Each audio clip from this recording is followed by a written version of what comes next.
ఈ భూదాహం ఏదైతే ఉందో నేనేదో ఓకే నిరాధారంగా చెప్పట్లేదు. ఏం జరుగుతూ ఉంది ఇవాళ అంటే ఈ రాష్ట్రంలో ఇదొక్కసారి మీరు చూడండి. ఇదొక ఫార్మా కంపెనీ మొన్న ఈ మధ్యనే పుట్టింది. మ్యాక్స్ బిఎన్ ఫార్మా కంపెనీ దీని పేరు. మ్యాక్స్ బిఎన్ ఫార్మా కంపెనీ పుట్టింది ఇంకా 3-4 ఏళ్ళు అయినట్టుంది. 3-4 ఏళ్ళు కాలే, సారీ 2023 2020లో పుట్టినట్టుంది.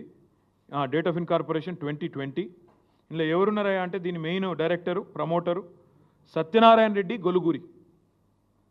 సత్యనారాయణ రెడ్డి గొలుగూరి వీళ్ళెవరు? రేవంత్ రెడ్డి గారి అల్లుడు. రేవంత్ రెడ్డి గారు పిల్లనిచ్చిన అల్లుడు సత్యనారాయణ రెడ్డి గొలుగూరి.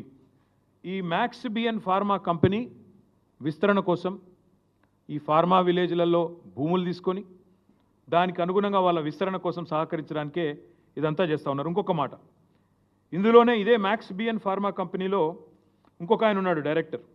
ఆయన పేరు అన్నం శరత్. ఈ అన్నం శరత్ అన్నట్టు అనేది కూడా ఇంట్రెస్టింగ్ ఇది ఉన్నది. మ్యాక్స్ బిఎన్ ఫార్మా కంపెనీ ఏమో వాళ్ళ అల్లుడు గారిది. అందులోనే ఇంకొక ఆయన ఉన్నాడు అన్నం శరత్. అన్నం శరత్ ఎవరు అంటే సహృదయ హెల్త్ కేర్ ప్రైవేట్ లిమిటెడ్ అనే కంపెనీలో కూడా ఆయన డైరెక్టర్. సహృదయ health care. ఆ సహృదయ హెల్త్ కేర్ అన్నం శరత్ ఎవరంటే ఒక గీన ముఖ్యమంత్రి పక్కన నిలబడ్డా. ఆయన ముఖ్యమంత్రి పక్కన నిలబడ్డాడు. ముఖ్యమంత్రి గారు మొన్న మెడికవర్ అనే ఒక హాస్పిటల్ ప్రారంభోత్సవానికి వరంగల్కు ప్రత్యేకంగా పోయినారు. వరంగల్ ఎంజీఎం హాస్పిటల్కి పోలేదు. వరంగల్లో రైతులు పత్తి కొంటలేకపోతే పత్తి రైతులు ఏడుస్తుంటే అక్కడ పోలేదు. వరంగల్ ఎంజీఎం హాస్పిటల్లో 6 గంటల కరెంటు పోతే పట్టించుకోలేదు. కానీ ఒక ప్రైవేట్ హాస్పిటల్ మెడికవర్ హాస్పిటల్ ప్రారంభోత్సవానికి ముఖ్యమంత్రి గారు హెలికాప్టర్లో పోయినారు.